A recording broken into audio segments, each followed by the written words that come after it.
Well, John, how good of a moment was it when you completed your fundraising for prostate cancer?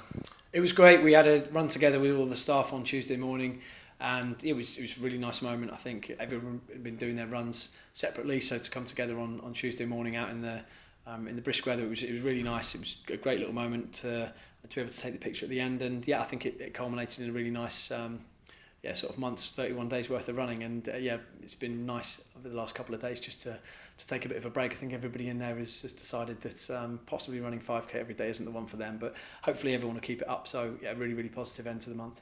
Well, the staff might have been having a bit of a rest fitness-wise, but the players have been hard working. How's the week of preparation been ahead of Chesterfield? Yeah, it's been great. In terms of the hard work, that's where we've been again. So Tuesday, Wednesday, and today we've been at it. In terms of training, it's been great to have a block of 3 days where we've been able to get a bit of physical work into the lads and obviously a bit of tactical prep for the weekend as well, and trying to put a few of the bits from Saturday, trying to get them sorted as well. So these weeks are pretty rare for us. They seem pretty rare anyway because of the schedule that we've got. The week before, the week after the week after this game, we didn't have the luxury of having a full week. We just had those Saturday, Tuesday games and a Sunday, Tuesday in this case. So very nice to actually be out on the training pitch and work with the boys. How much are you looking forward to your first FA Cup game as a head coach?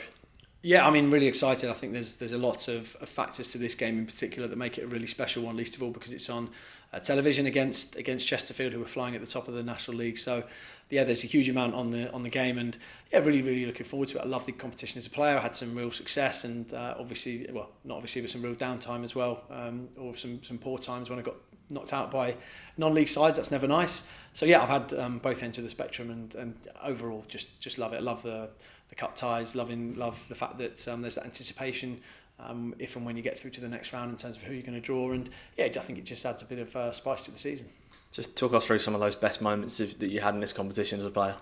I was lucky enough to make my full debut for Brentford in the competition, I think in the third round, way back when, I think 17 years ago, and Brentford at the time were League One. We played Premier League Sunderland and knocked them out, and so that straight away I think set off the fact that I love the cup. Also, I think everybody that follows us probably knows from my sins that I'm a Spurs fan. So at the age of 5, back in the day when Spurs used to win trophies, we won the FA Cup quite famously, which was nice. So that as well as a couple of runs as a player, I think a couple of 5th round runs in the end with Stevenage as well.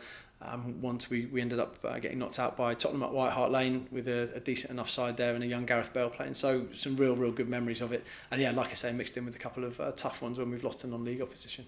We'll spare the mention of the 2010 semi-final, but moving on to this Sunday, what are you expecting from our opponents, Chesterfield? Well, they are top of the National League for a reason, because they are an outstanding side, and them and Barnet are absolutely running away with it at the top there. And it's not just the way that they're playing football. I think it's the fact that they're marrying that together, obviously, with a highly experienced manager who everybody at this football club knows all about, and a lot of players as well that this football club knows about.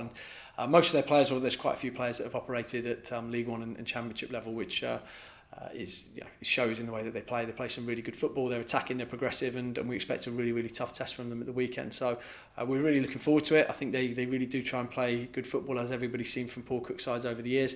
And I think it's going to be a fantastic occasion. What are the aims for this competition? Just to win our next game, really. You never want to discount anything. We're obviously not going to stand here and say that we want to win it, but it's to go as far as we possibly can. I think to go as far as we possibly can, and you never know who you're going to get in the next round. You never know what the draw is going to be, and for us, we just want to progress as far as we can. And every time we do put a shirt on in the competition, we want to do it with pride and make sure that we try and win the game. There's been some talk about team news, obviously having the Leyton Orient game on Tuesday, just 2 days after. What's your stance on it? I think the stance on this one is that we've got this game in front of us, and we'll deal with Leyton Orient on Sunday afternoon once we know what's happened after the game. So we're approaching this one in isolation. We're going to make sure that we're strong, and we want to win the cup tie. We want to get through, and we want to do that on Tuesday as well. But we're going to have to just take that after we've dusted ourselves off after the back end of the Chesterfield game. So there's plenty for us to think about with 2 games in 3 days.